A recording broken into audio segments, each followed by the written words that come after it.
What up, everybody? What's going on, everybody? It's the Sports Chasers podcast coming to you live and direct. Hopefully, everybody can hear me. Yeah, y'all can hear me. Might be a little background noise with my fan here to my computer, but we're doing good. Hope everybody's good. Turn up my mic here a little bit. Going from my left and the right. We got a lot to get into today. We're going to introduce the crew today. We got hockey tonight. We got my man Dan. Dan, what's going on, man? What's happening, brother? Good, sir. How are you doing? Man, I'm doing good, brother. Doing good. A lot going on in the hockey world tonight, and Dan is going to go first and share what's going on with the things in hockey. We'll get with Dan here in a second. DA, what's up, brother?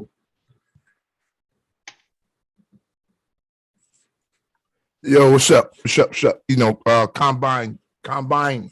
Combine time. Yeah, Dorian's favorite time of the year for football. Yeah. If I had a song, it's his most wonderful time of the year. Yeah, I guess it is and it isn't at the same time, right? You know, so. The angry one, James Eric. What's up, brother? What up, family? How y'all doing, man? What's good? Man, all is good, brother. Man, we got a lot to cover tonight. We're gonna, like I said, we're gonna talk a little hockey tonight. We're also going to talk about the NBA, the Power 10. Let me say that again. Power 10, the top 10 teams in the league. Okay. We'll also talk about the who we consider for MVP consideration, whether it be DeRozan, Embiid, or Morant. So we'll talk about that. Baseball, shaking my head, SMH. Manfred, I don't know what's his problem. Tony Clark, y'all arguing over a bunch of money, but we'll get into that. Mike Mills cannot be with us. D-Dub will be with us shortly. He's having some computer issues here across the hall for me, over the glass. Mike will not be with us, so I will take on the thing of talking about NCAA basketball. Dorian mentioned the combines, so we'll go into that a little bit. But without that said, we got Dan, our hockey guy, our own hockey guy. Dan's going to take it away. He's going to talk hockey for a little bit for us. So go ahead, Dan. Well, we start off with the Power 5, which hasn't changed a whole lot. I still think Colorado, the Canes, Tampa, Florida, and then there's a little bit of an umbrella there with the Penguins, Rangers, and Toronto, not too far behind. But what's interesting to me is like Colorado, I think they started off 4-5-1 at the beginning of the season. They're now 40-10-4. So they've gone 36-5-3 in the last that's 44 games. That's crazy. I mean, they're on one. And the only thing that worries me about that is usually the team that wins the President's Trophy for the most points in the league usually bows out in the playoffs. So hopefully that doesn't happen to them. But the big thing, I guess, that I really wanted to touch on was the Arizona Coyotes and their little, I guess, issue with the Gila River arena that they're in. I guess they cut their lease, so they're no longer going to play there. And in the meantime, they're going to play at Arizona State University's multiplex arena that they're building right now, which I can't fathom this. Since they moved to Phoenix, or they moved originally to Phoenix, I think they played in Scottsdale, and they did really well. And that was like when Shane Dunn was with the team. They filled the building, and then through bankruptcy and whatnot, then they moved to, was it Glendale, which I guess is, by looking on the map earlier, it's a little bit outside of downtown, and they've been struggling there.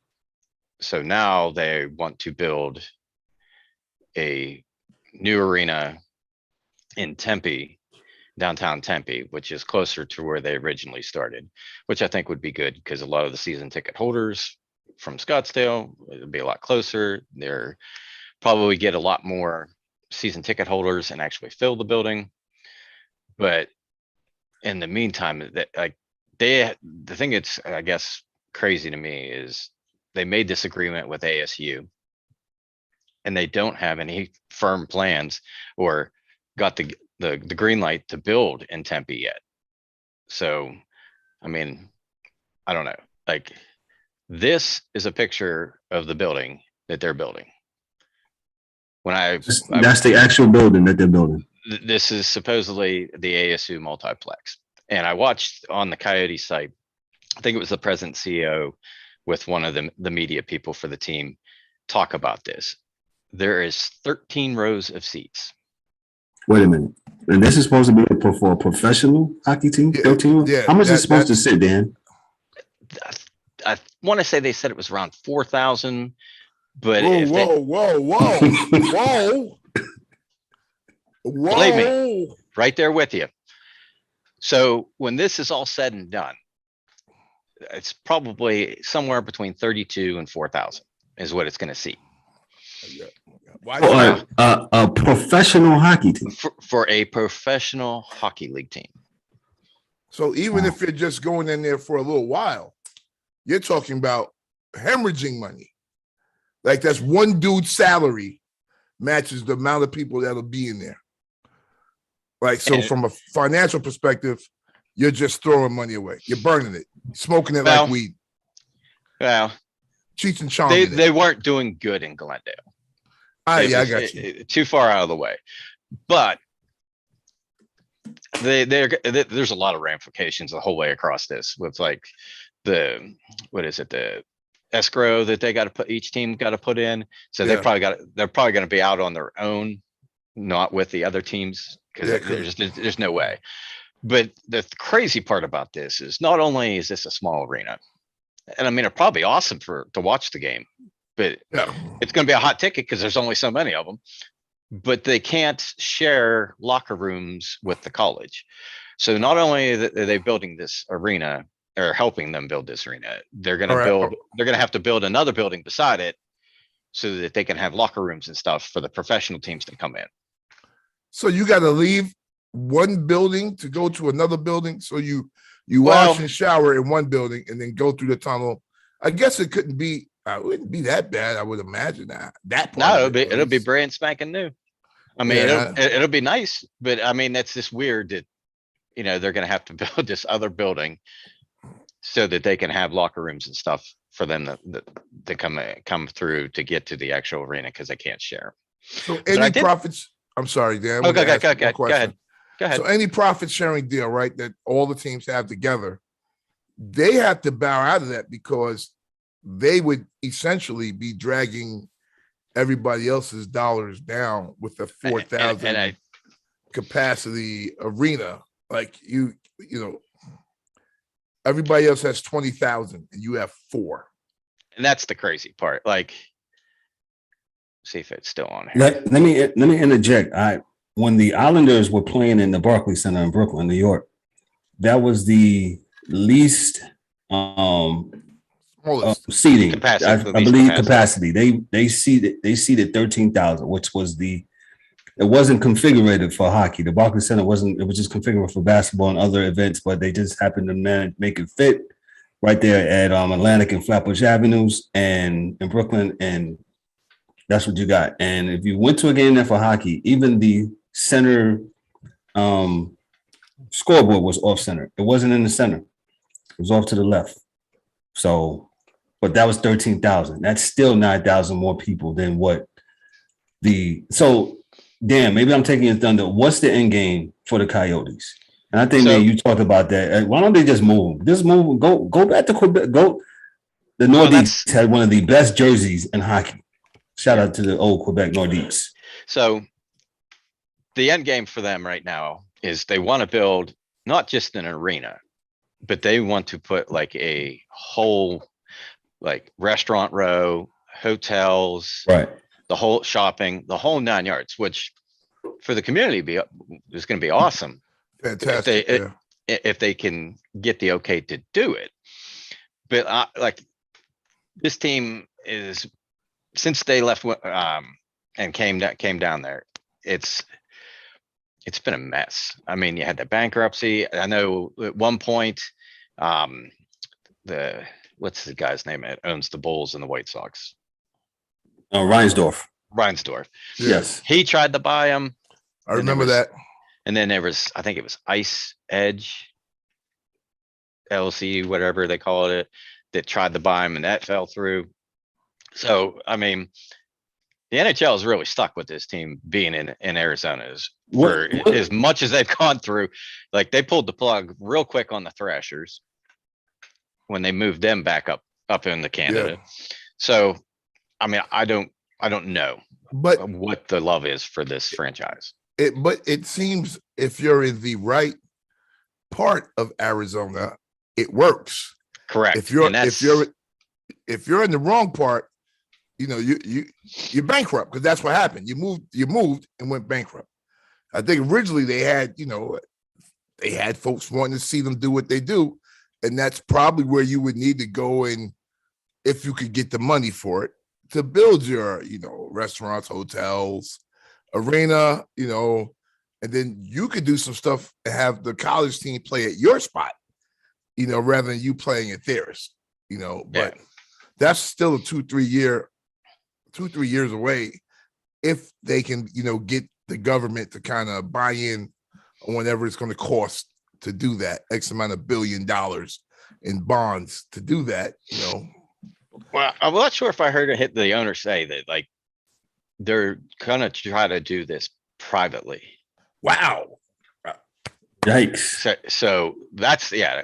And that, like I said, if they can get the okay and get it done, yeah, it'll be phenomenal there. You get the money, I ain't got no problem. So this, I gotta say which way to go here, but this is kind of like Penn State's home arena that they just built. So it's going to be similar to that. So that's about what the fans size you're going to be seeing at Coyote games. But, if it falls through, who knows what they're going to do next. What's plan B if it doesn't work? And that'll be interesting to see, because I know at one point Hamilton was trying to get a team. You had was it Houston? I think they were the ones that were trying to buy the Penguins, or Kansas City, one the two. But are they gonna move them if they can't build something? That will be, remain. Like if the NHL loves them, if they can't win where they're at, the NHL will probably subsidize them moving somewhere where it will work. Because I guess you get a bump. Then if you move anywhere the first few years, you'll probably get a bump of some sort. People will come see you for a little while. But they go back to Quebec or they go to Hamilton, that place would be jamming. Yeah. Or Kansas City. I keep telling you, move to Kansas City. Yeah, that's another one. So if they do move, they will be way better than what they are in Glendale. Yeah. Let me ask you this, Dan. What is Bettman doing? I mean, he's for this. Like, I saw a little piece on him that he was, and he thinks this moving to that smaller arena might be really good for them in the long run. Because, they're going to be on a college campus. If you can get 3,200 people to come to that, I mean, there's like 60, 80,000 at that school. So usually what's next when teams,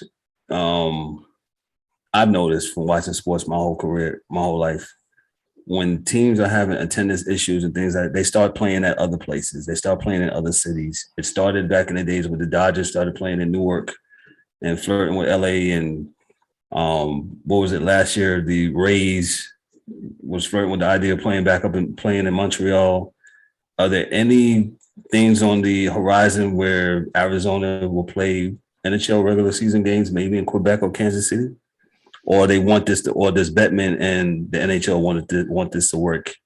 I think they want it to work because I haven't heard them mention them playing anywhere outside of this agreement with Arizona State. A lot of big money in Arizona, man. Yeah, I can't understand why they can't make this work, though. I can't. Well, the problem is when they moved to Glendale, it's a 45-minute drive there from downtown for where they were. From downtown Phoenix. Yeah, Okay. and then another drive back, so to take a family of 4, you got your kids, the game starts at 7 or whatever. It's a hump. It's a hump and a hassle. You're getting home at 11:30, and they got school the next day or whatever. Yeah, it's rough. So, they probably alienated some of the season ticket holders. They were like, they tried, the first couple of years, and it's like, look, this is too much, with the family and trying to get there and all that. But they travel to go see the Arizona Cardinals in Glendale. Ask the angry one. Hey, well, that's a totally different animal right there, sir. You can't even compare that. Yeah. And it's 8 games a year. Yeah, and it's football. Big difference. Yeah. But the other thing that, not to get into politics or anything like that. DA. Here you go, DA. But He wasn't even on the pre call, me and Dan's pre-talk. But like with the things that are going on in the world right now, there's a lot going on in sports in general, with hockey and pretty much everything else. And I thought it was interesting that when Russia decided to invade Ukraine, that 2 teams dropped out of the KHL. Finland and was it Dynamo Riga? I think a Latvian team. They left. They said, we're done. And then, to the point of Ovechkin having to talk about it. I mean, you've seen it over, if you've watched like the national broadcast on TNT, Gretzky came out and said they need to boot him out of the IOC until this is done with. They can't come to the Worlds because it's the World Juniors, because they're supposed to be in Edmonton now. I think in August is when they moved it to. They're like, they don't, people don't want them there. And the hard part is like with the Ovechkin thing, like a lot of these guys in the NHL, they're not driving the bus. They have no input at all what's going on. Yeah. And it's not on them, but they're catching death threats. Their families are getting stuff. I mean, it's crazy. But like the guy that owns Chelsea, Abramovich, I think his name, something like that. I saw that. He's going to put the team up for sale, and then he's going to pay off the debts to the team. And from what the article said, that he was going to donate the money to the victims in Ukraine. Wow. So Formula One suspended the Russian team. I'm trying to think, like CCM, any of the ads that they had with Russian hockey players, they quit showing them. So I mean, it's the backlash is there. It's foolish, man, because half of these people they're falling into what they're seeing on CNN, Fox, or whatever. They don't even know the hell what the issues are, what happened and why it happened, what they're doing. And I'm not supporting any war at all. But most of the people that are mad at the Russian guys don't know why they're mad. And the thing is no idea why they're mad. And the thing is the majority of these guys can't say a word. But not. Or they have to say something because the thing is all their families are back in Russia. Yes. It's not like here where you can say something and then you can go home and everything's good. If you talk out against the government, man, there's repercussions for that. And they just can't do it in fear or, what's going to happen to their family. So they got a double-edged sword. Not only they got, the US media asking them these questions and how they feel and this, that, and the other, knowing they can't talk, but then you put them in the spotlight where they're damn if they do, damn if they don't. Yeah. So it's crazy. I mean, that's disrespectful, man. You are actually maybe causing death, because they don't play there, right? Putin doesn't play. and you can't down the man on television in America, right? Yeah, you just can't talk bad. That's not going to fly. So yeah, not going to fly. Not going to fly. So these guys are idiots. Yeah. Idiots. And So- hopefully that's all goes away soon, and then everybody can get back to not having to worry about their families back there. Yes, sir. For those guys. So Yeah. what else are we seeing with hockey as far as the? I'm sorry. Go ahead. E. I just got one question for my man Dan. Dan, what we gonna say about this team? Are they going? Are they going all the way? Let's talk about it. Let's talk about it. I can tell you this: the team's a wagon. They are very good, and like we were kind of talking beforehand, with Siskirkin for the Rangers, like he's 26-6-3 or something, I think it was, with a .940 save percentage. So 94 shots out of 100 he's stopping this late in the season. The other crazy stat I saw when we played them the other day, I think it was Saturday, that they're 0-7 when he doesn't play. But when I was like, let me look at some of his stats, the thing that kind of jumped out at me is you had Freddie Anderson for the Canes. He's got a .930 save percentage. So like he's playing lights out too. And like the Canes are just so fast. They're relentless. They just don't stop coming at you. And like probably them and Tampa are probably the two best teams in the East. But like the East, the playoffs are set. The top 8 teams are going to be the top 8 teams. Columbus isn't going to catch Boston. So unless something drastic happens, like they quit playing the rest of the year. But like, and then you got the West side where the Avalanche are just smashing everybody. I think the next team is 14 points behind them out of the entire Western Conference. Yeah, the Blues. And this one of the surprising thing is right now Edmonton is not even in a playoff spot. No, they're in number 9. Dallas is right ahead of them. And it'd be interesting to see if they don't make the playoffs, what kind of moves or what's going to happen. Because you got arguably probably the best player in the world on your team, 2 of them with Draisaitl, and they can't win. They can't make the playoffs. But I see Carolina, they'll probably go. I would pick them to go to the finals, the Eastern Conference Finals, as they're playing right now, and as the league is right now, barring injuries. They'll probably make the Eastern Conference Finals, and they may make the Cup too. It just depends on who they play and how they match up. Let me ask another question. You talked about save percentages with the goalies. What team just is out there suffocating teams to where they don't get any, like hardly any shots on goal to begin with? Because I think that's important too. It's good to have your goalie block a lot of shots, but if the other team, if the defense in front of the goalie is not even allowing the team to get shots off, I think that's a vital stat too, if there is one. I'm sure there is. I think like Carolina's probably in that conversation. Trying to think who else is like really like that's the thing though, is a lot of these teams, aren't high in the standings, but some of these teams are really hard to play against. Like Ottawa's not standings wise very, very high, but they're relentless on playing D. That's a tough question, because like just looking at some of these teams and like the goals for and goals against is crazy. Like, the basically the top 8 teams are plus, and then after that they're all minus in the East. And like in the West, Los Angeles, they must play a ton of 1-goal games, because the goals for and against, they're +5.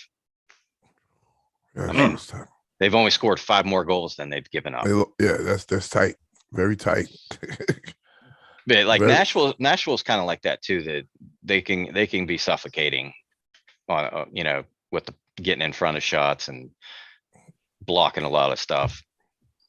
I think the most amazing thing, Dan, like I'm being really serious, is if we go back to like 2 or 3 months ago when the season first started with the COVID and how there was such a disparity in games played. Like I remember at that time you would have like one team is on 20 games, another team is on like 8.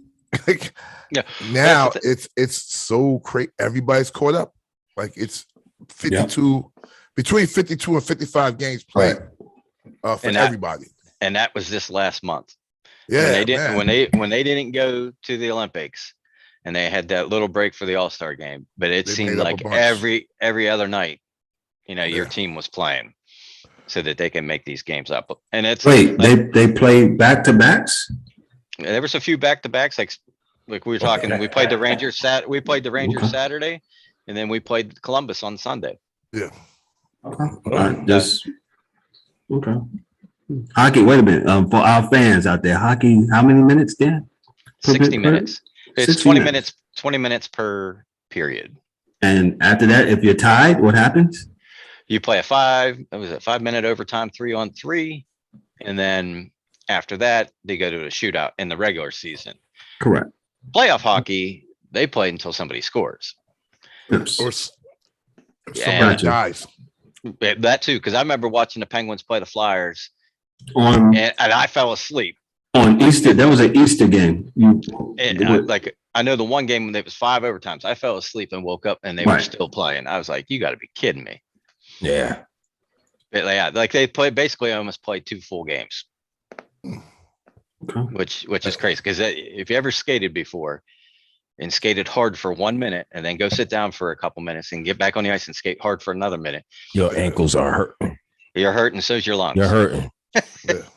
You're hurting, man. Everything hurts.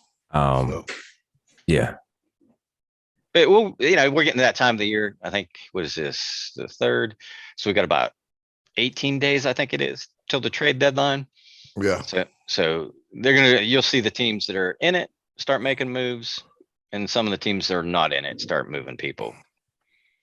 So it'll be interesting because like Fleury for Chicago, I think they tried to send him to Washington. He said nope.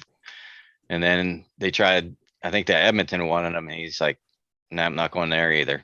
So I don't know that he's going to move unless it's somewhere he absolutely wants to go. But it'll be interesting to see here in the next week or so, because I think there'll be some teams getting ahead of the game and getting some of these players before the deadline so they can get some chemistry before the playoffs start. The trade deadline for the NHL is a little bit later, huh? I think it's the 21st. 21st of this month. I believe it's the 21st. Okay, yeah. And it's till 3:00, because that used to be awesome. Used to turn on the NHL network and they'd have all of the TSN guys on there speculating where these guys are going, that and the other. And it used to be a ton of moves. And then teams start, like Rutherford, when he was with the Penguins, he started jumping the gun, doing it a couple of weeks early or a week early. So it's kind of lost its, the suspense, but it's one of the best times of the year to see who your team's going to pick up to try to get better. Speaking of the Pittsburgh Penguins, any moves they're trying to make? Any notable one? Well, shakers, are they part of the ones? Well, the one that I heard was possibly Kapanen being one of the guys. Yeah. Get maybe one of the guys. He's struggling hard. He's had a rough to go of it. I mean, he plays hard, but he just can't seem to score. And one of the interesting things that I saw was, now that Rutherford, the old GM, is in Vancouver, that it's possible, because he loves the guy, that he may go to Vancouver and possibly for like Brock Besser, which would be awesome, because I think Brock Besser would be awesome on the Penguins. But like, as far as that goes, I mean, it's tough to say. Like, if we have everybody healthy, we're pretty set. It's when someone gets sick or you got injuries or whatever. Like Malkin, I think he missed 41 games this year. He's been back. He's been playing really well. So it's almost like we made a trade. We didn't have the guy for half the year, and now he's back and he's playing great. So, I mean, if they do anything, they'll probably pick up a depth defenseman And I think they're pretty well set on goaltending. I think Jari has proven that, after last year that he can be the number one. I know Casey DeSmith was struggling a bit throughout the season, but he wasn't getting to play a lot because, games getting canceled, this, that, and the other thing. Mhm. But the last couple games that he's played really well. And it's, if they can stand up and, hold their own once playoff comes, they'll be fine. Yeah. I mean, they might try to get a veteran goaltender just in case. Gotcha. Anything for our New York Ranger fans like myself? Got $32 million cap space, baby. I think they'll probably try to add a forward. Mhm. I think they've been kind of one short in the top 6 or top 9 as far as scoring. I think goaltending, they're fine. Defense, they're fine. For sure. So, I think maybe that's maybe the one thing they're missing is another guy who can put the puck in the net. Big boy moves. Hopefully it'll make. I mean, Yeah, they big got some boy. money. Everybody wants to play in New York. Yeah, Dolan loves that team. So Yeah, he gets that team. He gets the Rangers right, but I don't know that other team that shares the locker room down. They can't get right for whatever reason. I don't understand, but that's scouts. So It'll be They- interesting to see like what the Rangers do. Because like I said, the Eastern Conference is stacked. mhm. And, you got probably Boston and Washington are going to make it. So you got Columbus, Detroit, the Islanders, Ottawa, Jersey, Philly, Buffalo, and Montreal. Out of those, I see probably Montreal dumping some people like salary wise. The veteran, like I think Petrie, the defenseman, he'll probably go somewhere. But like Jersey, they're really young. If they move anybody, they might move Subban because he's making a lot of money. But Ottawa, I don't think that they'll make a ton of moves as far as selling players. And then on the other side, Arizona's they'll probably move somebody. I wouldn't be surprised too if Seattle moves some of the guys that they got for draft they picks. got a lot of them. You know what I mean? Like they had Yeah, their definitely. inaugural season. They got some veterans, that now they know what they kind of got and who to build around. Maybe they'll move some of those guys, get some draft picks and younger players. Well, they got cap space too, so I mean, shoot, Yeah. tons of it. $34 million, man. Yeah, but they ain't gonna spend that right away. No. Yeah. Hey, you can dream, man. You can dream. Yeah. But I think, if they do move some pieces, like they were talking about maybe Giordano getting moved, the captain, to a contending team that could use a solid defenseman, that, maybe they can get back a couple draft picks and a prospect. Right. And build that way. You can't lose doing that. But Giordano is I guess that's their sexy car on the car lot. So, that's the Yeah. Well, He's a convertible. definitely. Yeah, defensemen are hard to come by. Like as far as, when you're building a team, if you have solid D, you can, and a decent goalie, you can get away with some of the turnovers by the forwards and stuff that they can make up for it. So like a team that's competing for the cup, I could see him going to a contender and bolstering whatever, team maybe have an injury or, maybe they're one short of having top 4, a really good top 4 pair. It'll be good times the next 2 weeks. See what happens. Oh, definitely. Are we gonna, Dan? Are we gonna have any teams? I feel like I ask this every time you get up here, but is there gonna be any teams that's gonna make a LA Ram type splash and just get whoever they can get, the top of the top that's already at the top of the food chain this year? Well, I think like a lot of these teams are pretty much set. Like they're only missing maybe a piece, or not even really missing a piece. Like if you look at Colorado, they're fine. Loaded. They really don't need to break up the chemistry to get, somebody else. Like I said, they might get a depth guy in case of injuries and stuff like that. But like some of these teams, like Vegas, they got 64 points. They're like third in the Pacific. Yeah, they kind of made their splash by getting Eichel, and he just now came back and started playing. But it wouldn't surprise me if they try to pick somebody up to make a run to get better at the end. Like that's a team I could see making a splash. Edmonton's going to have to, if they want to make the playoffs, they're going to have to move.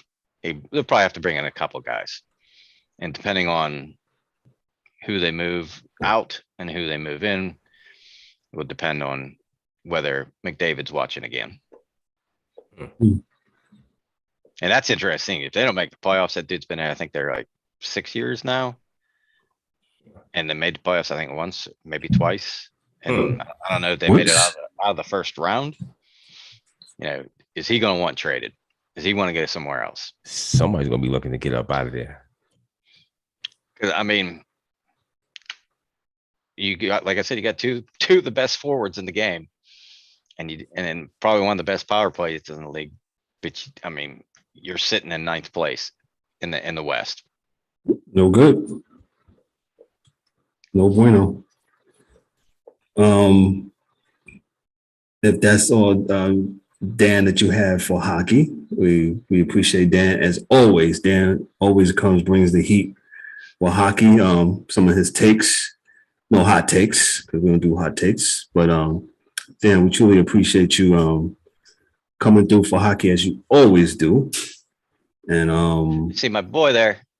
Who's that? I'm sorry. Mr. Marchand. Good to see he got his 6 games and had to serve them all.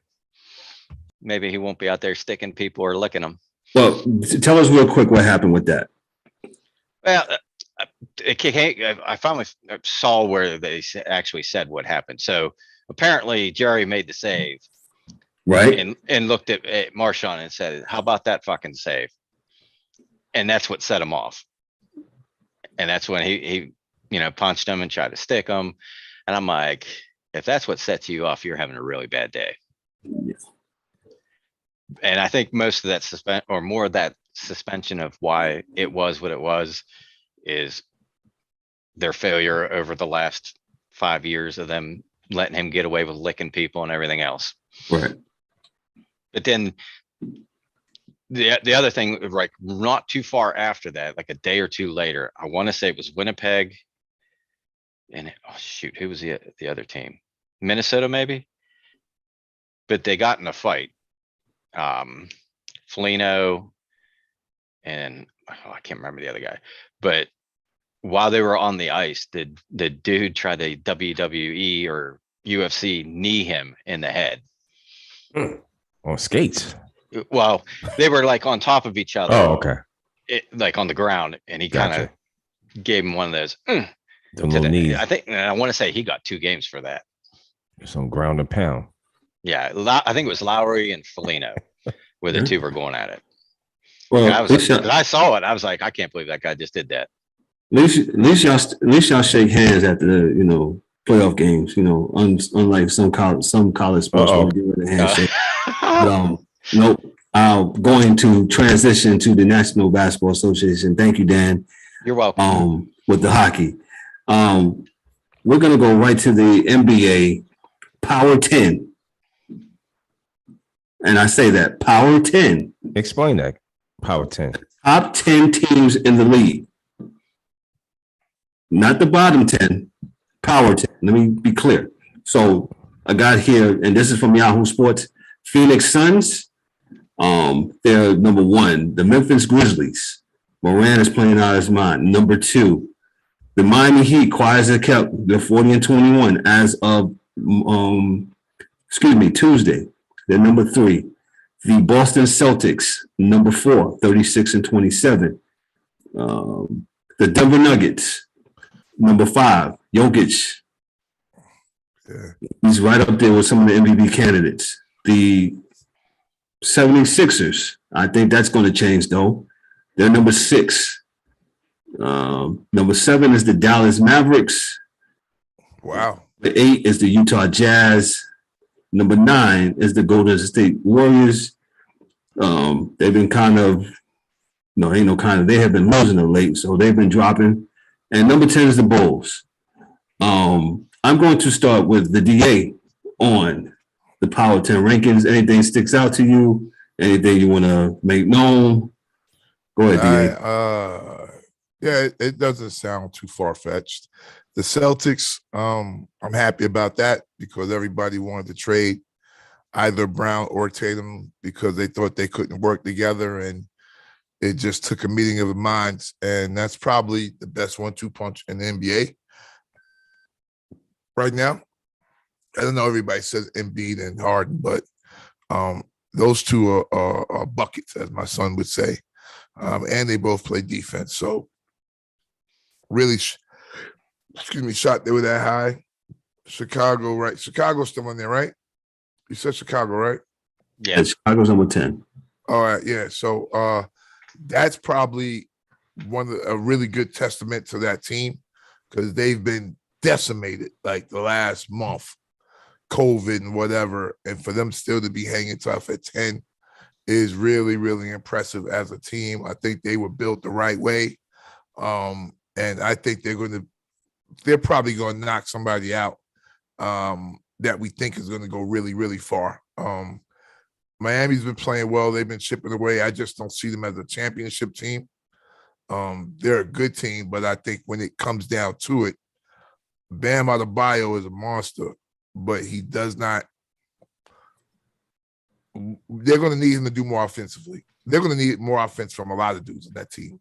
And they play great defense, but, things slow up and, you kind of key in on one team and certain guys, but they do have Jimmy Butler, and he is the playoff Michael Jordan of the league right now. So Jimmy Butler can't. Whoa. He is. He's probably the one dude that can will a team to a win in this league right now. Like, put the whole team on his back. Like, F that. I'll do it. It's cool. Because I've seen him do it. It's not, I don't think he's done it. I've seen him do it. It's Game 4 of the hardest ever championship ever in the bubble. He did it. Yeah. Before then, when he was a star in Chicago by himself, he was doing it. So I thought, I've seen him do. He got that dog with him, so I got no problem with him. And that's basically. I'm happy with what the Sixers did. I think we said this last week. Both teams are going to benefit from the trade. I think KD comes back tonight, and they'll be there in the end. They just have too much talent to not be there at the end. We'll see what happens, man. If Ben comes back, it's going to be a problem because he can play and he can defend, and it's going to be a problem if he comes back right, for real. So we'll see. I mean, Milwaukee's not there, and they're the champs, and that's the problem to me too. Milwaukee is not. They're not playing that well, D. No, they're not playing. Well, that was a hell of a win that they did last night. Yeah, but that's last night, man. I understand that, man. Yo, this is regular season, dog. You can't disrespect the champs, man. Oh, man. Come on. Fuck them. Oh, sorry. Yo, you can't disrespect the champs. DA, then you just have a pep talk this morning. Yeah, I know. Mama Warren, my apologies. But I just wanted to say that. And you know what? And I think Milwaukee's right where they want to be. While you guys like DA is up there, I'm just saying, like the 10 is for right now. The Chicago Bulls, who ain't won jack. It's not for the playoffs. The Miami Heat ain't won nothing. It's for right now. And right now, all those teams are playing better. The Milwaukee Bucks and Giannis already. All those teams are playing better than Milwaukee today. The power rankings is basically every week, right? Yeah, correct. Okay, yeah, okay. Ain't nobody disrespecting Milwaukee, man. Yeah, they're just playing better than Milwaukee now. That's all. Yeah, that's okay. But Milwaukee will be there in the mix. So let's not forget about them. No, ain't nobody saying that though. Well, what I'm saying is, it's just these people you start forgetting about the champs. I don't understand. Well, maybe if it was that other player that we would know about, No, We you were not specifically told you in the meeting. No. We're not doing that. No. All right. My thing is maybe if Milwaukee beat Chicago this year, then they could, say some stuff like that. But I'm saying so. If I was to do a power 20, Milwaukee is 12 and Cleveland's 11. Does that make you feel better, D-Dub? Okay, cool. I just want to let you know that let's not forget about the champs. We don't, any other champ, we're not forgetting about them. But we constantly talking about other champs that win bubble stuff. And real talk. We keep on talking about these guys, but we won't talk about the current champ. Oh well, no, I'm not talking about those guys. I'm not talking about those guys. and last night. And by the way, DA, by the way, the 76ers picked up DeAndre Jordan. How do you feel about that? I don't know if that's he's there to rebound. He's there to rebound and sit down.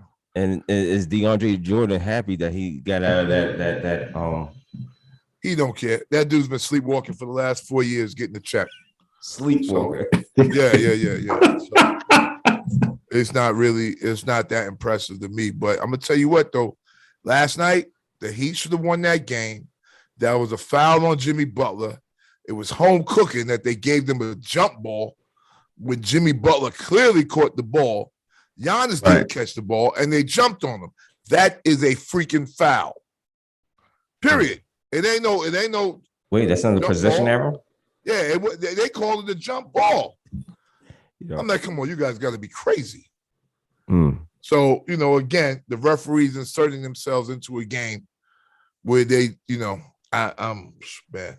So you saying home cooking? Oh, that was definitely home cooking. You can look at it and see. Okay. Ain't no one going to say nothing different. Ain't no one. You're going to look at the D and be like, yeah, that was a foul.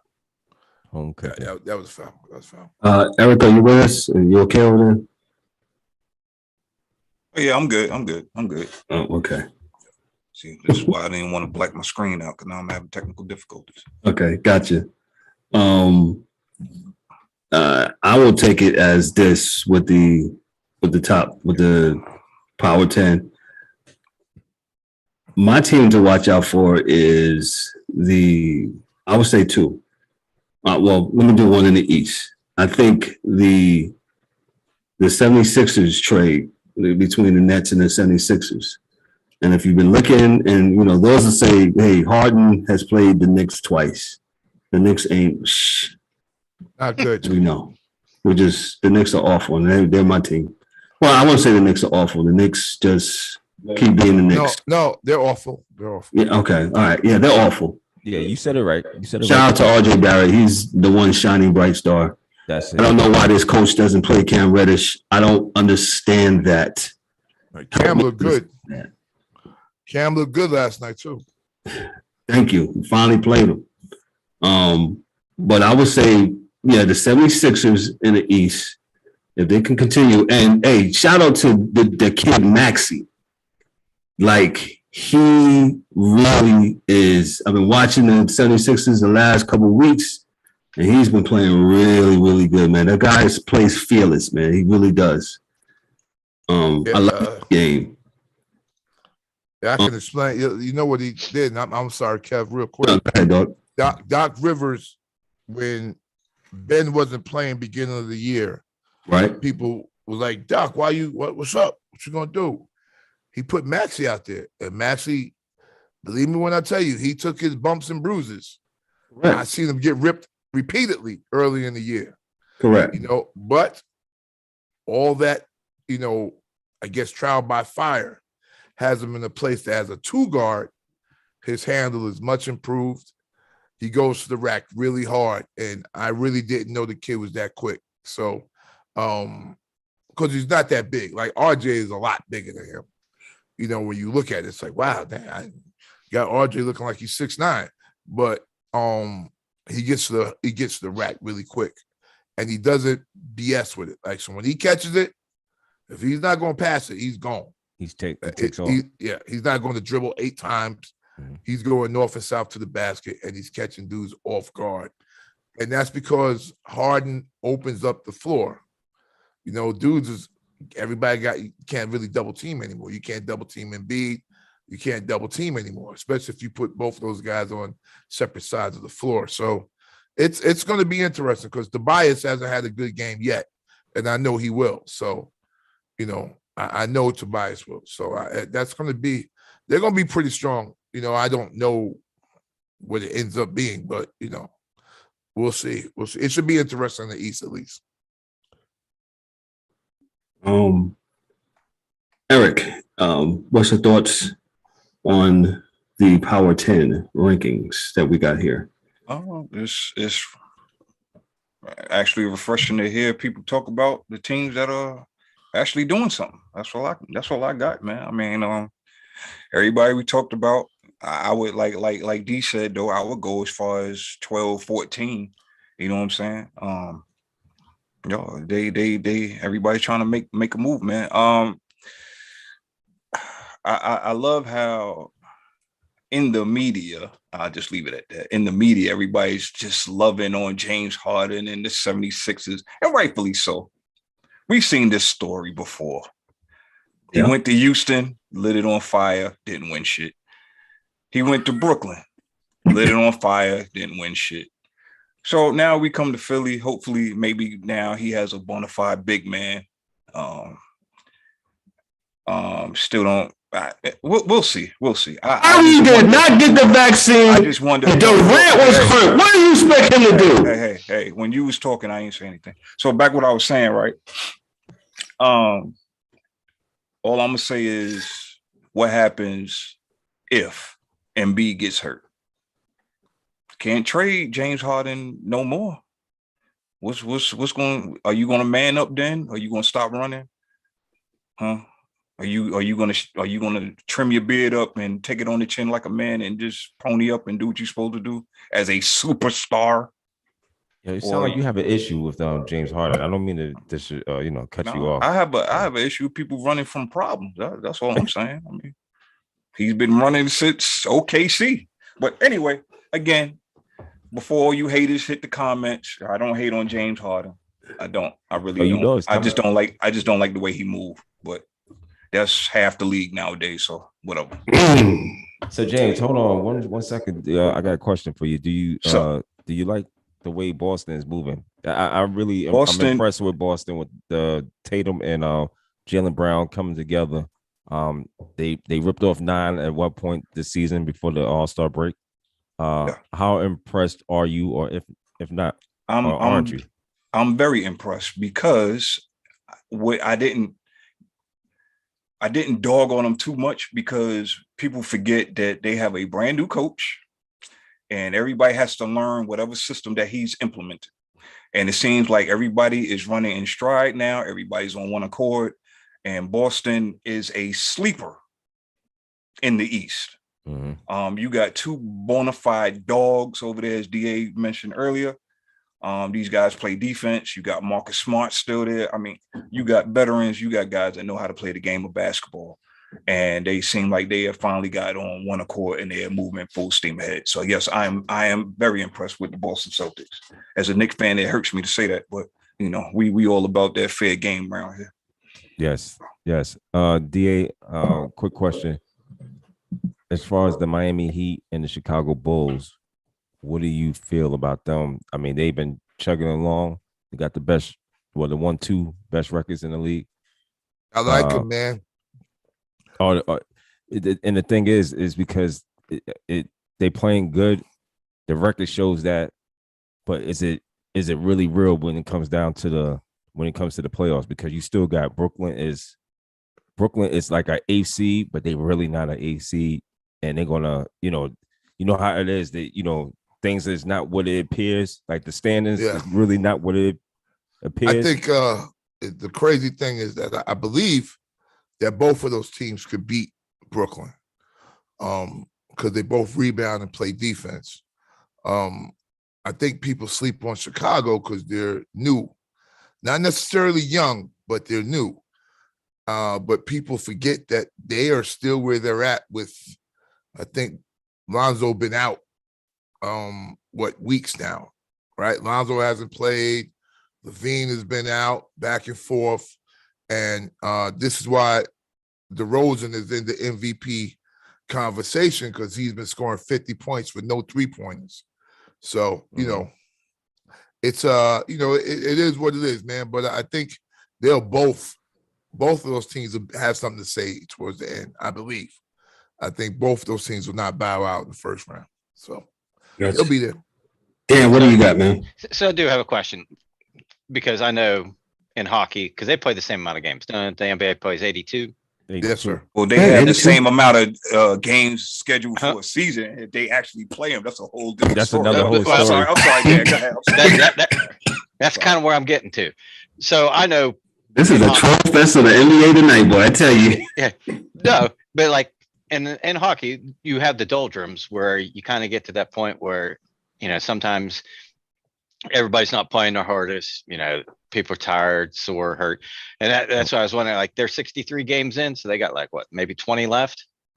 So now is a lot of these teams that aren't on your or Yahoo's Power 10, or are they kind of resting and coasting a little bit during this part of the season, and then is it going to ramp back up when they get closer to like 12, 15 games left? It's a little harder to say, but it's a good question. Good question, Dan. I don't think for some teams they don't really have the liberty to coast because of the situation they put themselves in early in the season. So, go ahead. So, but looking at this Power 10 and some of the stats, a lot of these teams that are playing well are lower in the standings. Yes. That's where I was kind of wondering, like, this guy, this Power 10 is a lot of teams that, are 6th and lower. And I'm like, okay, well, a lot of Injuries. these teams, a lot of these teams, like Phoenix and Golden State. I mean, they could probably play with their eyes closed the rest of the season and still lose a position. They're good. That's why I was wondering, like, because I know, because the unmentionable guy can't play a full season. No, he's not. So I know he sits out here and there just because he likes to piss fans off to come and see him. Mm-hmm. But that's why I was wondering, like, it's if that's kind of. You're right. They do have a doldrum. It's about now. Usually, right, where guys are just kind of coasting. We were Daryl was talking about it with Milwaukee, like, where they coasting. And I think after you win a championship, I've seen that happen where you kind of get a rhythm as a team and you're like, you know what? Yeah, we're good. We're going to probably end up being the 4th spot. And as long as we're in the top half of the bracket, we're cool. And we can do this and we can do that. So they kind of sit down, Giannis. All right, Middleton, you could not play this game. And this. So a lot of teams do that.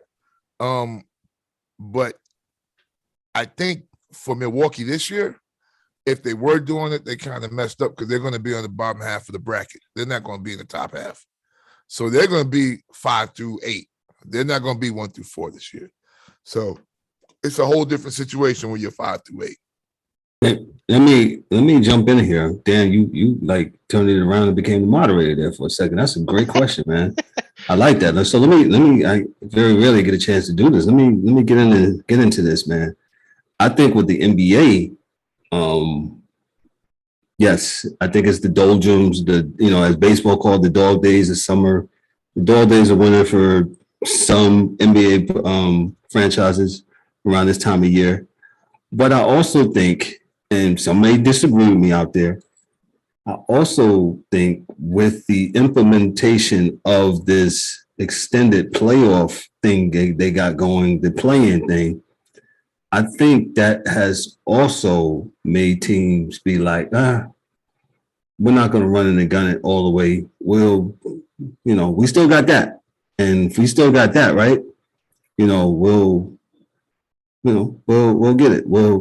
I just think it's a different mindset. It's not a killer mindset, so to speak. And we get in. If not, but I used to think that teams wanted to get home field advantage, home ice advantage, home court advantage.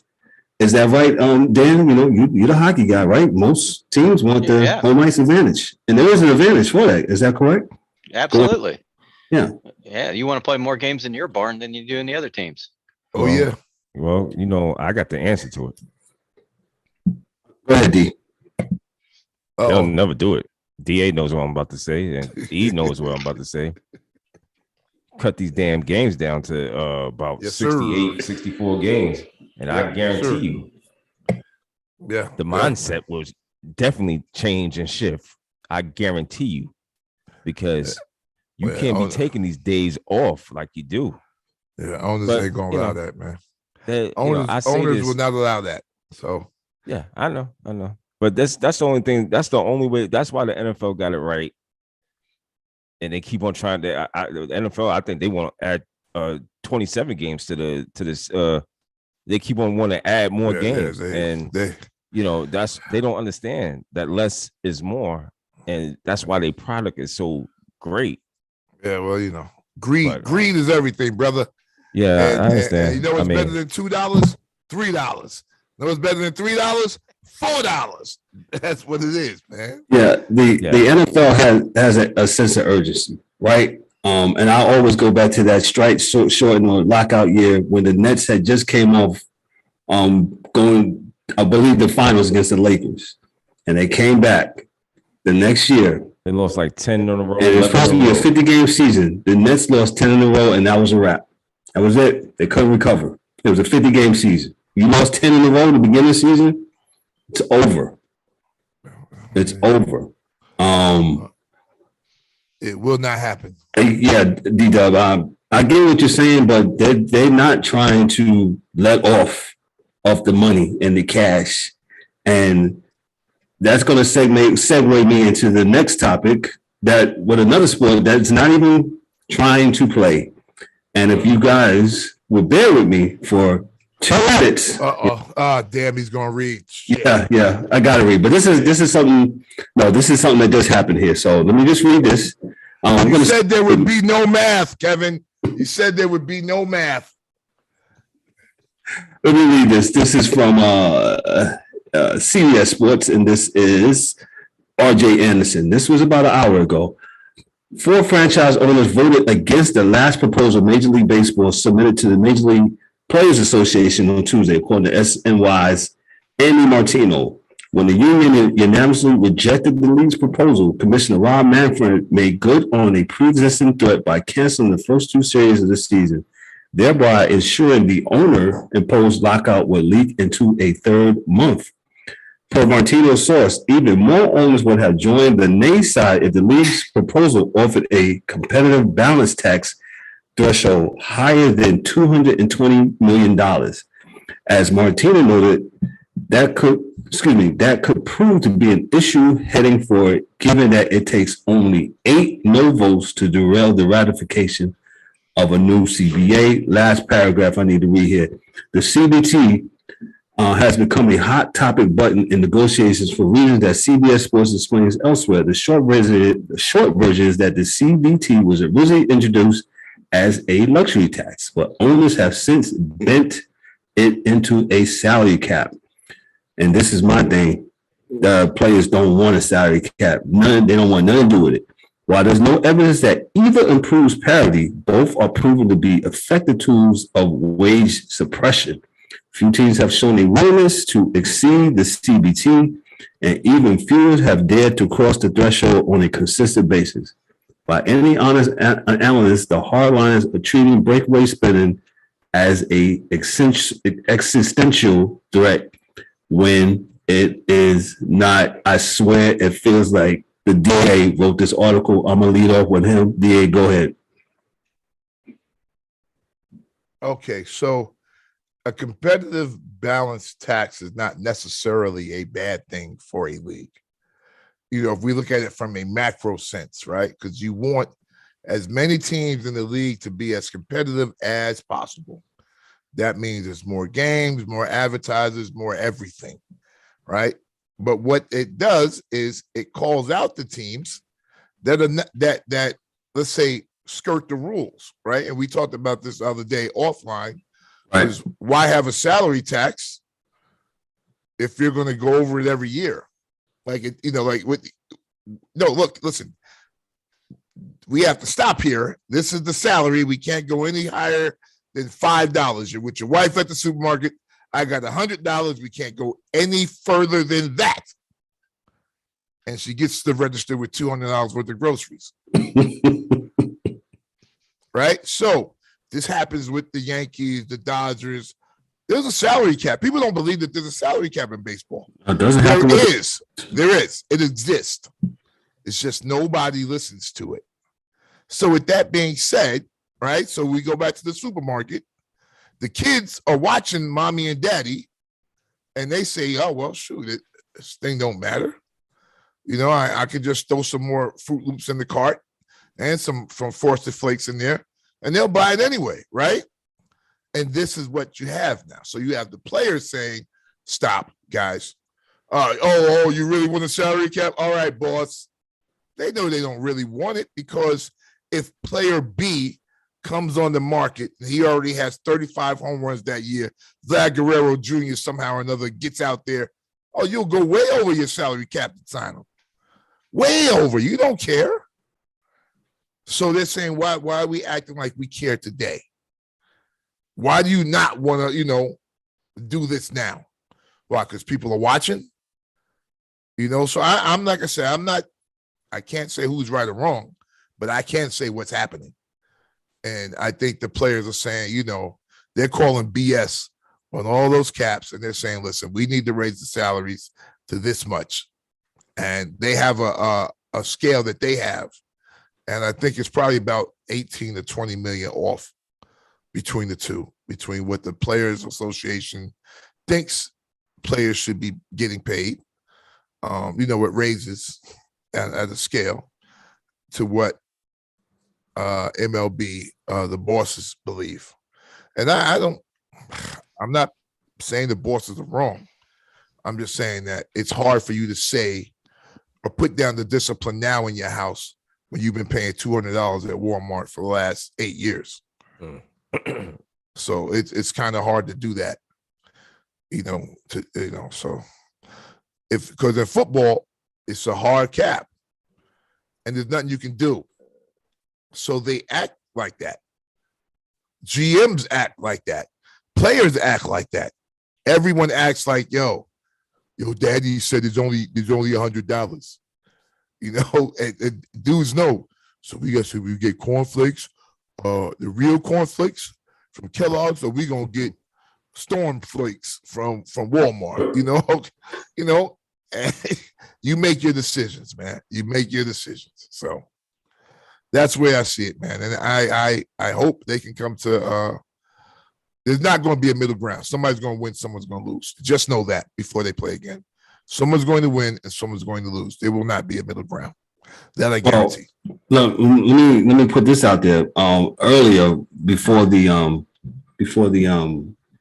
contract talks, they should have been talking, but they just waited and waited and waited and waited.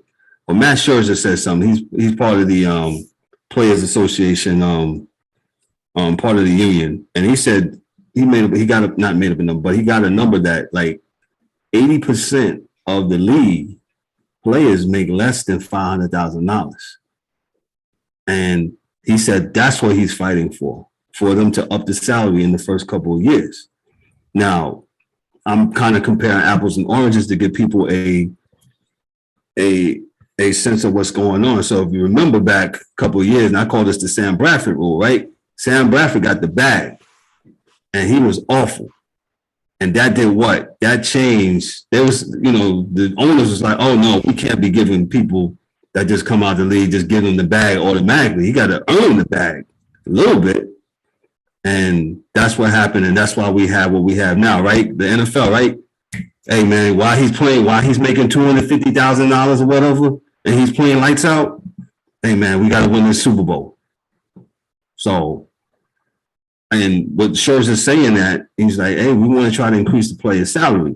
And there's also, me and D-Dub was talking yesterday about how the minor leagues, also the owners want to now wash their hands of the minor leagues totally, and don't want to. And I don't understand that, because that.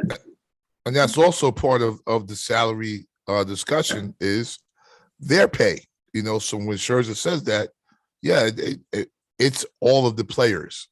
And, people don't seem to understand that it's more than just the guys you see. There are guys on teams that you don't see that really don't make a whole lot of money. But he makes more than me. Yeah, right. And I go to the games and I stay in traffic. I buy the $20 hot dogs and the $40 beer. Eat at home and drink at home. You'll be a lot happier. That's what I do. I say, isn't part of this whole mess having to do with years of service? Yeah, that's part of it too. Because I saw something with Passan where. Shout out to Jeff Passan. But he was talking like, I guess, was it Chris Bryant maybe?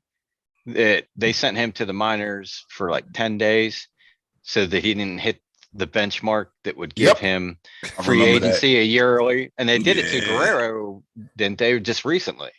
That's why in basketball they created the bird rights. But I want to make sure I'm getting this right. But I think that's part of it where they don't want it to be a certain like criteria. It's like they want it in black and white, hard rule. After 5 years, I can be free. I can be for free agent. Not if I play so many days in the major leagues, then I get 1 year less. Because that's basically a control tool for the owners. Send your ass down. You don't make it, we get you for 1 more year. And I see that, as being just 5 years, bang, free agent. No ifs, ands, about. Doesn't matter if I play 100 games. Doesn't matter if I play 50. Yeah, it should be 5 years. I'm a free agent. Yeah, I agree, Dan. Like if you're up in the majors that year or whatever, 3/4 of that year, even if you come up, you go down in the summer, you come up 3/4 of that year, dude, 5 years in. Because in the NBA, if you get 1 10-day contract equals a year. I know it sounds crazy, but it does. As far as your pension, if you come up for a 10-day contract, that equals a year as far as your pension is concerned. So if you do a 10-day contract for 6 years in a row, you get the NBA pension. So, and like you said, it's a protection, man. Because in sports, they do this. They sit you down. They do this. We just saw something in football where they do that and you're not going to reach your incentives.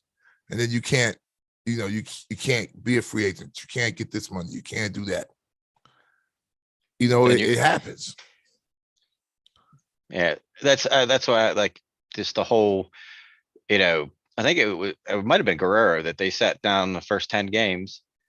And then once they knew he wasn't going to meet the criteria, then it's like, you're playing really good. We need you now. And then, bring him back up. Who knows if they ever get this figured out, but they need to, because, fans ain't going to wait around forever.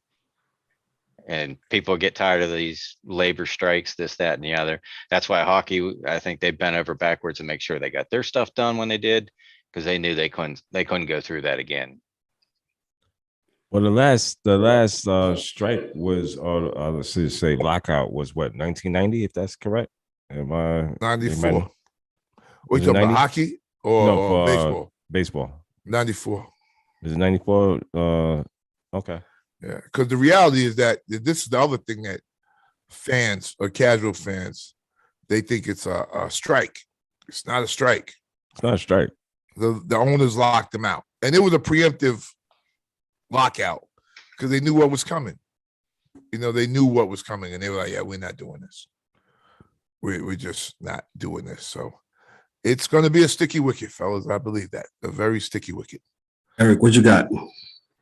I just think overall, I'm not on either side. My thing is we're the defenders of the fans. Get your shit right so the fans can go back and enjoy what they enjoyed, which is watching y'all play baseball.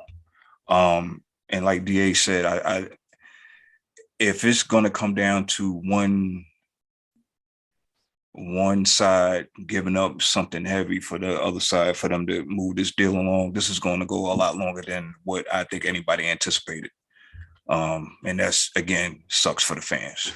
And ultimately, it's going to suck for baseball because they're going to find themselves right back in the same position they was some decades ago. And you may need to get some juice going so we can have another home run derby or something like that. I don't know. Pitches duel. I don't know. You're right about that. It's sad, man. It's, again, I talk to these guys off the air about this all the time. The more and more I learn about the business side of sports, the more disgusted I become. And I'm all for anybody getting your money. I'm not saying that. But my thing is, how much is too much? Like, so you got to get all the top dollar and you're risking the whole sport at this point in order for you to get top dollar and to get this power and get this influence that you already have.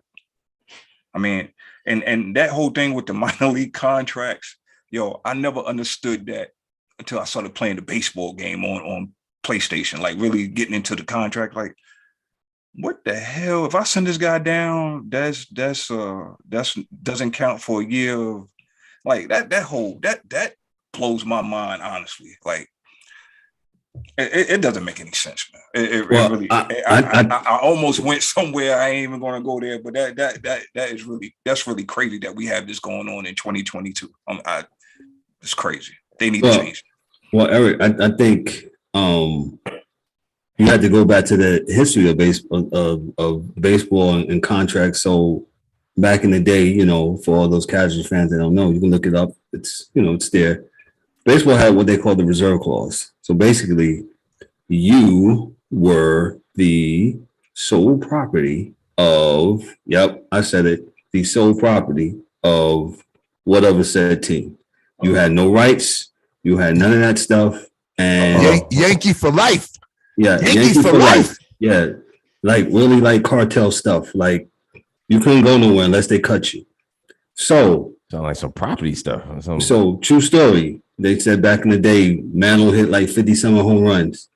And then the next year he hit 49 home runs. They was like, yo, you gotta take a pay cut because you hit less home runs. You hit home runs. You are the home run hitter, right? So you can't be taking less. So that means you gotta get less money. Long story short, don't mean to bore anybody with fraud, but look it up. Do your due diligence, look it up. Kurt Floyd came along in 1963, 64, if I'm not mistaken. He's like, nah, I'm not. He was going to be traded someone. He was like, nah, I'm not going. And he didn't go, didn't play. The court case went to the Supreme Court, and basically the MLB union was started because of Kurt Flood. And that gave the players the ability to move what we call free agency and move about. And now I think, like in all unions, right? Now it's like Eric said, it has went full circle where the players, they got the upper hand. And I'm like, all of y'all on the panel here, I don't have a dog in the fight. I just want to see baseball. But let's just be reasonable. But you see how the pendulum has swung. So now all these players. You're in the matrix. Kev, you're in the matrix, man. Yeah, matrix. Yeah. Neo.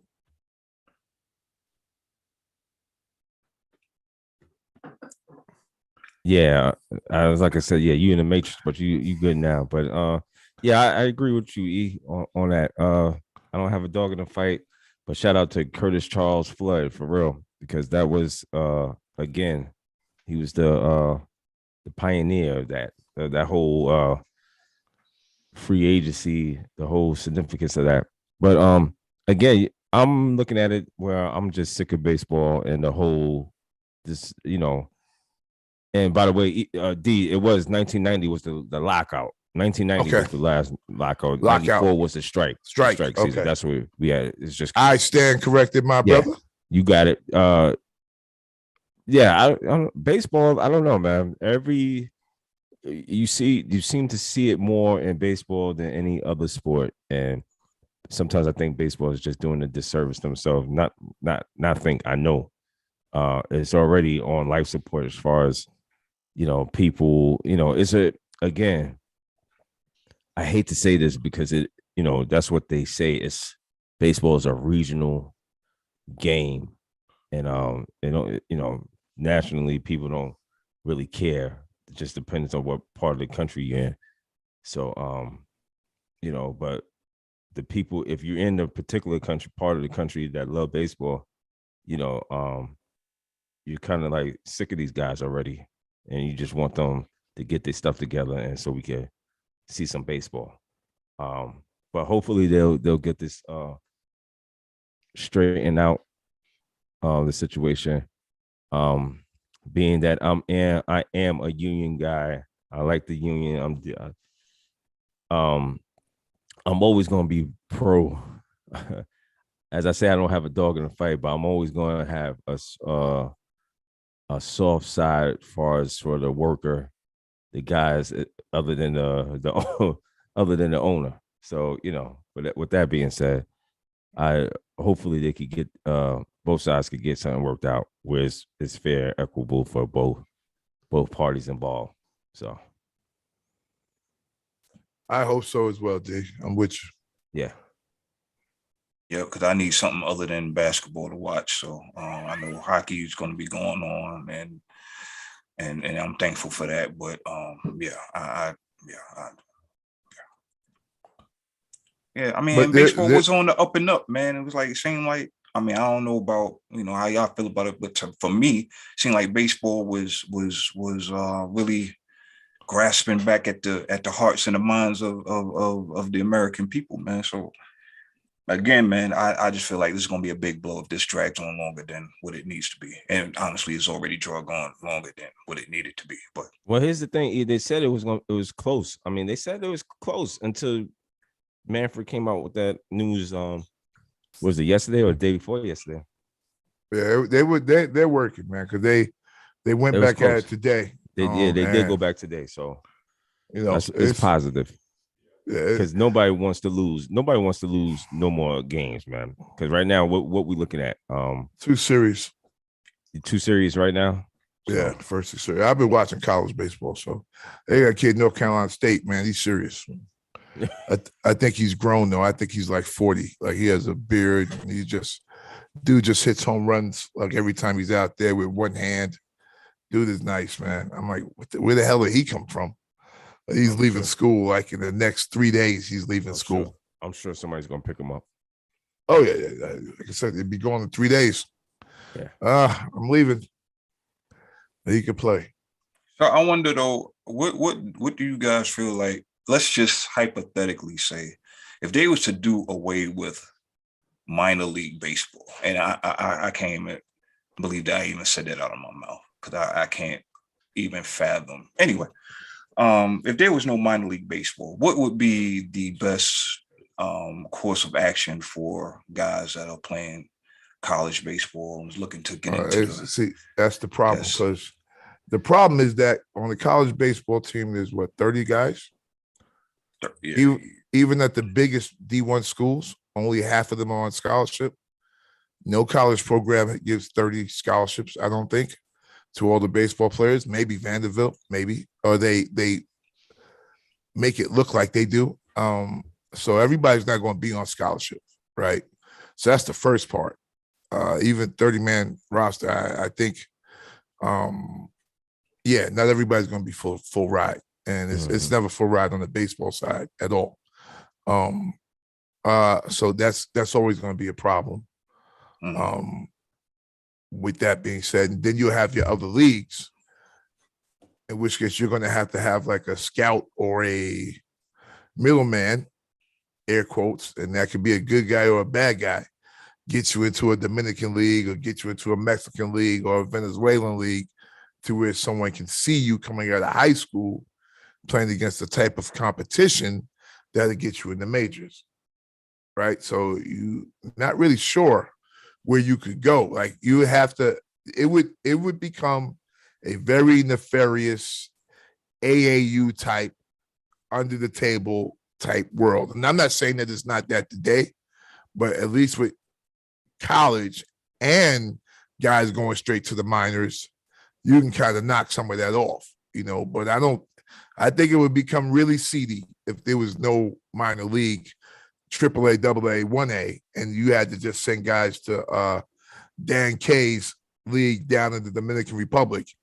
It would be some under the table money going on, because you got high school kids going to the Dominican Republic, so it'd be a bunch of stuff, man. It would be really weird because you only got 2 leagues, I think maybe 3 leagues in America that are not necessarily minor league, but that's that Cactus League out in Arizona that Bryce Harper was in.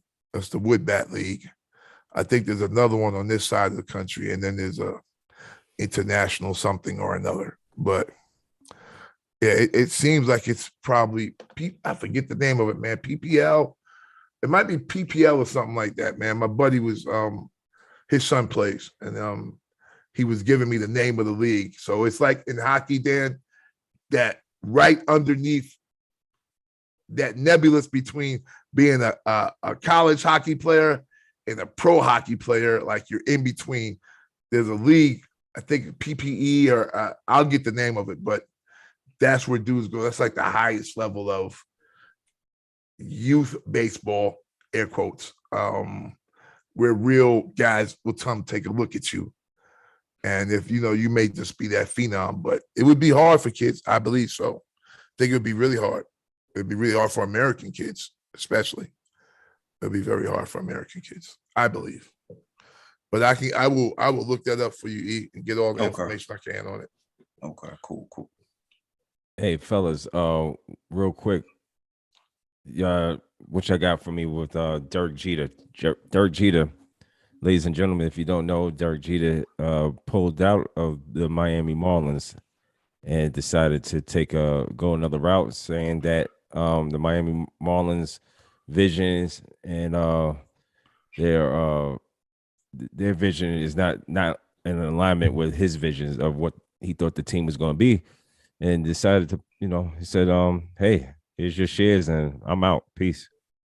What you guys think? What you got? What you got for DJ? Does he come back to New York and, Well, you already know it's always a home for DJ in New York, man. But as far as that situation down there, was it part of his master plan? I seen that coming, man. It's like, y'all don't want to. That's not how you operate, man. You're not going to operate on a long-term scale by not doing your due diligence in all facets of baseball. You know what I'm saying? You got to do your scouting, you got to do your developing, and you got to open your wallet, man. I mean, it just for you. And Derek Jeter knows this. He comes from this. You know what I'm saying? Yeah. So you should have. Yeah, they should have knew that before they gave him that paper and pen to sign, man. Well, you know how I feel about that. Not only you got to open your wallet, but you got to, limit those years. Baseball is a little bit different. Yep, baseball here lately and within the last 10, 15 years have been doing a lot of opening the wallet, some of these guys, and then giving this ridiculous years behind it. And I'm just not one for that because, again, I just think it's just him. I'm looking at it from the team's aspect of it. It just, you're stuck with a player for so long, and you pay him that amount of money, and the amount of money does not match up to the performance. That's been my thing for years, forever.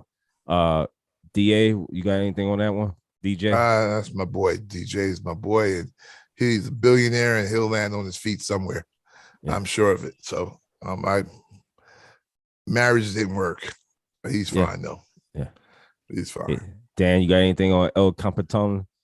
Derek Jeter, number two. You're muted, Dan. Derek Jeter, number two.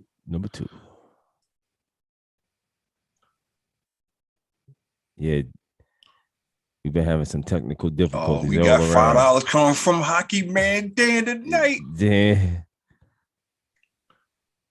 Well, while he gets his mic situation, yeah, so DJ, again, I don't know where he's going, but again, he's gonna take some time off. Yeah. And then if opportunity strikes somewhere else where the iron is hot and everything, the stars and the moons and everything line up right, he'll be somewhere. Yeah, well, he had like 4% with the Marlins. He relinquished that on Monday. His announcement on Monday. Again, like DJ, we know we wish him the best anyway. So anything he does, he's gonna. I know he's gonna do well. So, wait, do we got Dan back? Hold on. I think there we go. There you go. I don't know what happened when I put the arm up. It wouldn't come back. Oh, you all right? Go ahead. Anything with DJ? I was just like when that first went down, because I kind of seen him wanting them to be the Yankees of the South, bring in some good players, and spend some money, make the team good, and they're the Pirates of the South. They don't want to spend any money. So I mean, it doesn't surprise me that it ended the way it did, but it was odd for me when that's it to think it was going to go any different and them spend money. But like you said, the luxury tax, I'm all for that. That keeps my Pirates afloat. Yeah, they just got to get back and settle this thing, and so they can start playing baseball. I hope so. I swear I do. Yeah. I'm sorry, I had some technical issues myself. But yeah, Derek Jeter. Yeah, the Marlins and Derek Jeter comes from an organization where they go for it every year. And I understand Miami was a different, not even a different market, because Miami is a big market. I'm not even trying to hear that. But the owner's pockets, it's not as big as the other's pockets, and he wasn't trying to go over that money. And Derek was like, I got plenty of money, and here's your shares back, and I'm good. Y'all guys take care. I wish you all the best. Shout out to him. I've been to that stadium down there, and he got rid of that stupid thing in the outfield. He was like, "Yo, this is a baseball stadium. This is not Carowinds. It's not a theme park. It's get that thing out of here, man." Hey Kev, I got a question, man. Like, go ahead, man. Shoot. And I don't mean no disrespect. I don't mean to touch on nobody's toes. It's just a question of a guy looking from the outside, looking in, right? Go ahead. And being that you down in that area, people down there, maybe you could. I just feel like, absolutely. I just feel like it's more of a cultural thing, more so than a winning thing. Like they want to do everything for the culture, and there's not a problem with that ever. However, you're in the business of winning and producing, and they have done none of that in I don't know how long. But it just seems like you're just trying to get people to come to the stadium. It's just a cultural thing. Everybody have fun and this and that, the kumbaya thing or whatever. But at the end of the day, this is baseball. This is a business. So you can do your best to integrate all of that. But if one is lacking more so than the other, then something got to change. So how do you, am I reaching? I don't think you're reaching. I think what you're saying is right. There's a lot of things going on there. I've been there a couple of times. It's a beautiful stadium. It really is. If anybody doesn't know where was it Home Loan Depot Park now, whatever they call it. It's on the same side. All these changing of these names. It's on the same side as the old Orange Bowl. So yes, there's a lot of things going on, but I'll equate it to as Dan, and Dan, shout out to you. You named the episode tonight. That's what's going to be, the Pirates of the South. If you win, they'll come. And if you look at the Pirates, who have been around for 120 something years now, they've been around. They're one of the original National League teams in baseball, and they play. I'm pretty sure Dan has been to the beautiful ballpark in Pittsburgh, because he's from the area. Absolutely beautiful. Yeah. And I know I would like to take a road trip to go there. We should all do it. And the Pirates have not done anything since the Barry Bond days. They got into the playoffs here a couple of years ago with McCutcheon, right? That one year they went to the playoff to the against the Cubs. Was it It was the play-in game, I think. Play-in game, and they lost that game. But Andy Van Slyke.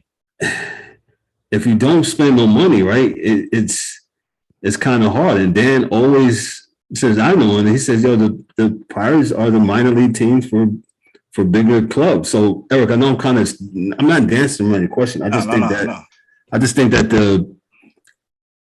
in the words of DA, right, owners are trying to get all the money. And yeah, some want to win really bad, and some just got it.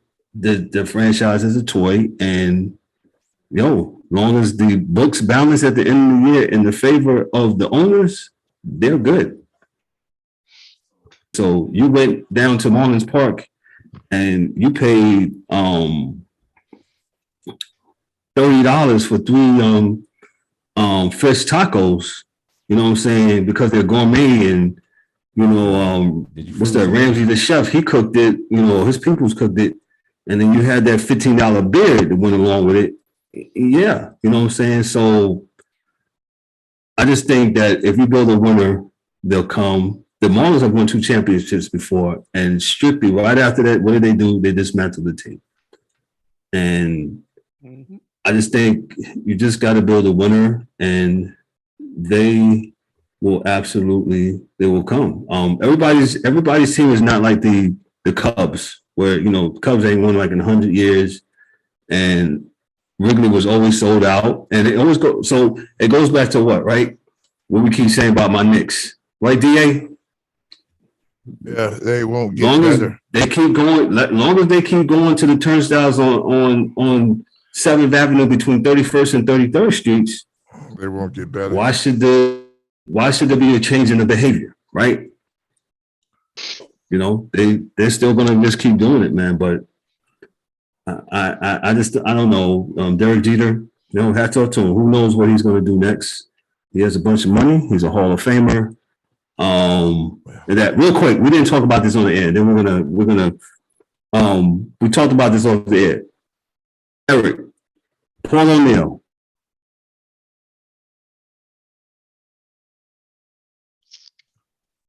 Is there a punchline coming? I'm sorry, did you lose me? Yeah, I know my computer is wilding out tonight. No, you good. Paul O'Neill, do you have a problem with him, with the Yankees retiring his number next year? Initially, no, but I'll go and kind of do and sit down and look at numbers and stuff. I mean, the Yankees are different, man. Like, yeah, we got a lot of guys that have produced out the wazoo, and then there's other guys that are they are the pinstripes. And Paul O'Neill, say what you want about him, he was the heart, and he was that guy. I mean, I don't even know how to. Yeah, I don't have a problem with it. I don't have a problem. Gotcha. DA. I kind of, like the criteria for things like retiring someone's number is not like the Hall of Fame. So you could be a locker room guy and get your number retired, right? And yeah, because Paul O'Neill was a better Red than he was a Yankee, statistically. In the years he was there, he was raking. I mean, he had like a few good years with us, but I don't think he had a lot more. Well, yeah, no, he played better as a Red as a Yankee if you look at his numbers. But with that said, I agree. That said, locker room leadership, like to retire a number, it could be any number of things that get you out there in Monument Field. So I got no problem with the retiring his number because I don't know what the criteria is to retire someone's number in Yankee Stadium. So it's cool. Yeah, Paulie. I just have a problem with the Yankees with these numbers, man, because they're gonna run out of numbers, man. They are gonna run out of numbers. So my thing is, I don't have no problem with him being added to Monument Park as Paul O'Neill, but I just have a problem with all these numbers, man, because we surely gonna run out of numbers, man. I mean, the Yankees got 22 players, 22 numbers that's retired out in Monument Park. And I think 2 of them is the same. You better go get number 89 and you still got numbers left. I know what you're saying, D, but yeah, you still got numbers left. I mean, you got numbers. You got numbers left, but it ain't the same. I know. Right. You know what I'm saying? So, just go ahead, just put the names in a ring of honor. You know what I'm saying? You could just leave, unless that guy is that dude. Like, number 21. I mean, hey, that was Deion Sanders also wore number 21. Is that correct? All you got to do is ask for it too. So yeah. It doesn't matter. It could be out there. If you ask for it and they say yeah, then you can use it. So. Yeah. Oh, okay. Well, other than that, Paul O'Neill, I know Paul O'Neill was part of a great that 96 team and a couple other Yankee teams. So, respect to Paul O'Neill. He deserves it. He played well while he was there. He got some clutch hits while he was here. So, Paul O'Neill is always going to have that special, place in most Yankee fans' heart. Yeah.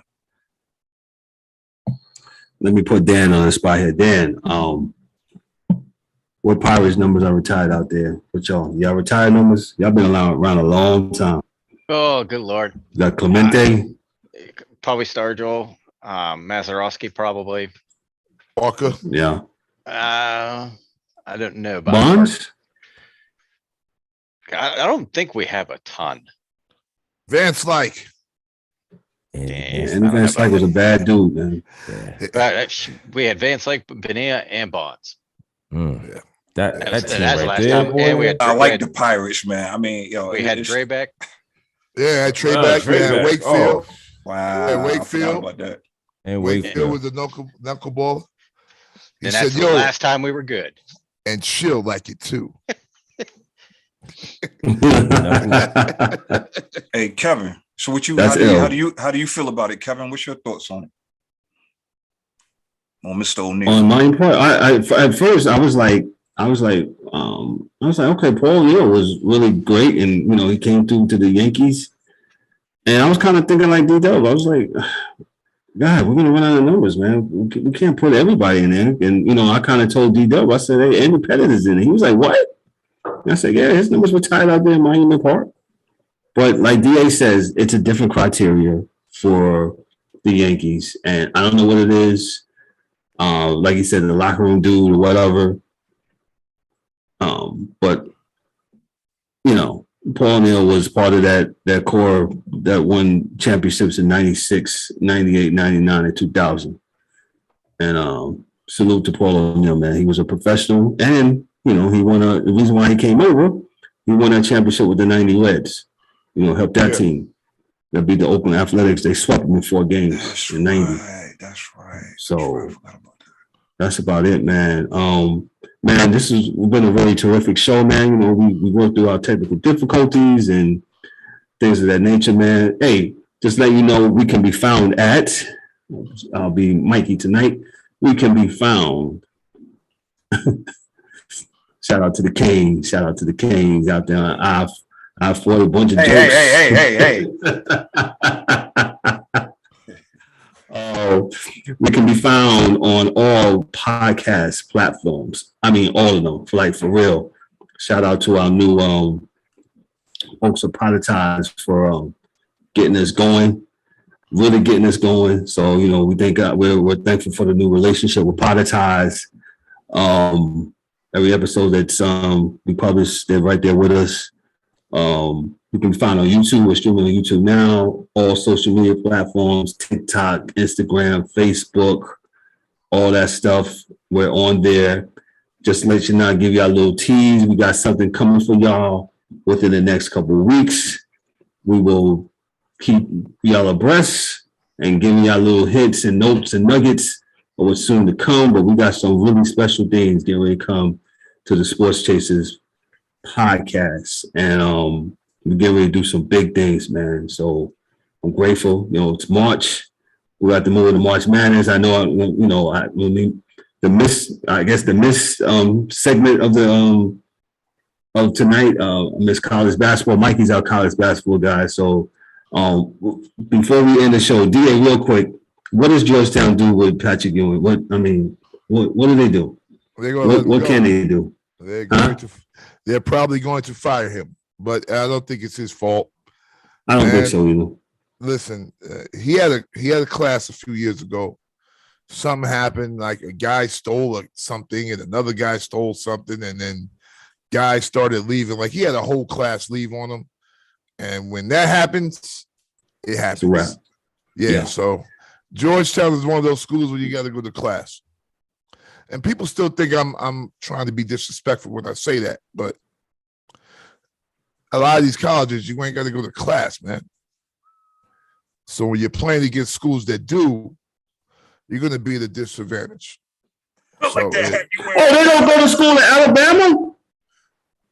Yeah, to play football. They get to the practice field. Never mind. I'm not going to repeat it.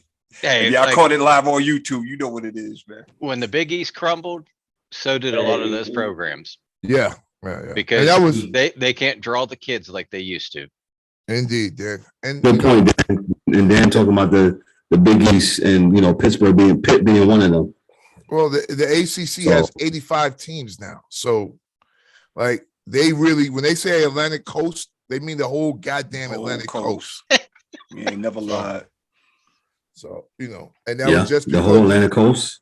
The Big East did not want to do the football thing, and they thought they could outbeat everyone just having basketball, and they didn't see football on the horizon, because if they did, they would have told the schools that could get a football team, so you wouldn't have a Division I Villanova basketball team and the Division II, football team, and Georgetown's football team is Division III.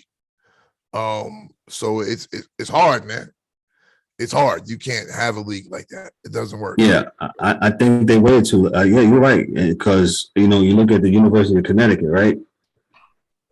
No bueno. Not even close. What about St. John's? St. John's. They were good in basketball. They never even tried to get a football team. Yeah. Never even tried to get one. Nope. That was not. And remember, football insurance to have a team is a lot of money. So a lot of schools are scared away from having a team because the insurance for a football team is a lot of money. It's Catholic. So what's the deal?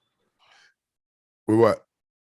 I'm saying it was Catholic private. I mean, they had dinero. So I wasn't willing to pay that. You got to be honest, Kev. Like even back then, and it's another thing people don't like to talk about. I went to all boys Catholic school. I keep it 100 with people. The archdiocese in America is dying, and it's been dying for the last 30 years, 40 years. Why? Because they've been getting sued for the last 40 years. Like in the 70s, nobody sued. When the 80s started, cats started suing them. And the archdiocese, whether people believe it or not, they only pull out of one bucket for the whole country. The Catholic schools pull out of one bucket. So too many lawsuits happen. The Catholic schools in New York start closing down. All over the country, they start closing down. This is where we at. Good point, DA. The dog, you make a good point. That's why he's the DA. He be pulling out those nuggets. Yeah, I've seen a lot of stuff. Be thinking about. So shout out to DA, man. Guys, great show tonight. Great show tonight. Appreciate each and every one. We're gonna do our partner shots real quick. D-Dog, what you got for us, my brother? Yo, nothing too heavy, man. Everything's great show. Sports Chasers podcast. We trying to do it big, and we coming at you guys every week, every Thursday. So listen out for us. Pass us along. Like, share, subscribe. Thank you all.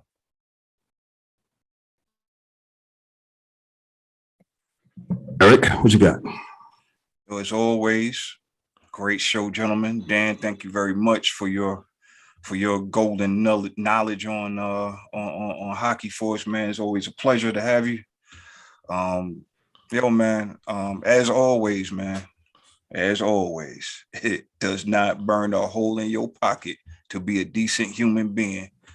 Watch over your fellow man, woman, and child. And that's all I got. I'm not going to get too heavy tonight, man. Gotcha. Shout out to RJ Barrett. RJ Barrett.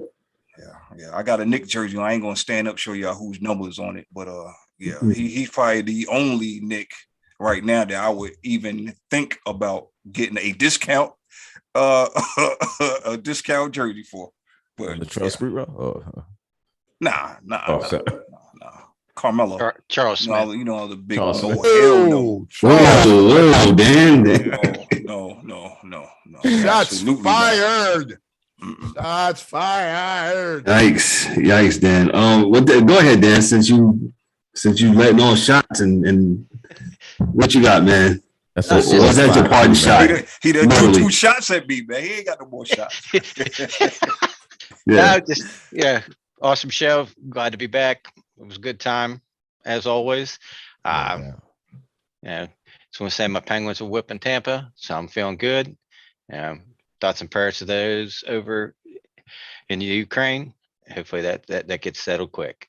Yeah, Definitely. yes, sir. Indeed. Agreed. Yeah. DA, what you got for us, my brother? Pickett ran a 4.8 40. And the kid from Ohio State, Olave, ran a 4.27. Wow. That's amazing. That's American online speed. Yeah. Is he now a 5G. top 5 prospect now? No, I doubt it. Oh, okay. I don't think so. No. You know they love speed in the NFL now. Yeah, but you got to be able to catch it too, though. You know. Yeah. But Quadri Ishmael was.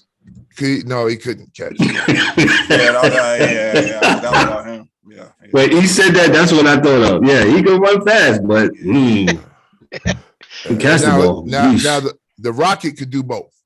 The Rocket could do both. He was the missile. The brother, yes. Rocket. Yeah.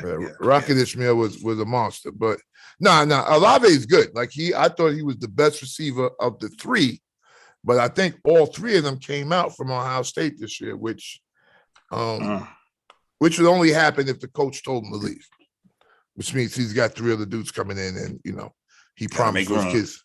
Yes, yeah, he promised them they was playing yesterday. So yeah, and that happens. It's not a bad thing. Man, gotcha. Well, I don't have anything heavy tonight myself. Just glad to be out here. Missed last week. Dan, my man, I appreciate you coming on. And hey man, it's Brother really Dan. good, man. Brother Dan, man. So Mikey, you listen. If you're out there, you listen. We miss you, brother. We know you're out there doing your thing. Melee. Mike Mills. What does Mike Mills say about the chickens? Count your chickens, clutch your chickens. What he said? Count your chickens. Count your chickens, dog. Yeah, I don't know what that means. So Yeah, me neither. That's some old. that's a Marshawn Lynch saying, and I'm not going there. I am not going there. Count your chickens, count your Skittles. We'll leave it at that. Yeah, can't do it. Well, Kev is having technical difficulties. Our step-in moderator is out. So from behalf of all of us here at the Sports Chasers podcast, we are out. God bless. Good night. Thank y'all for showing up, giving us a listen. Like, share, and subscribe on all social media platforms. And we'll be back at y'all next week. Take it away. God bless you. Peace.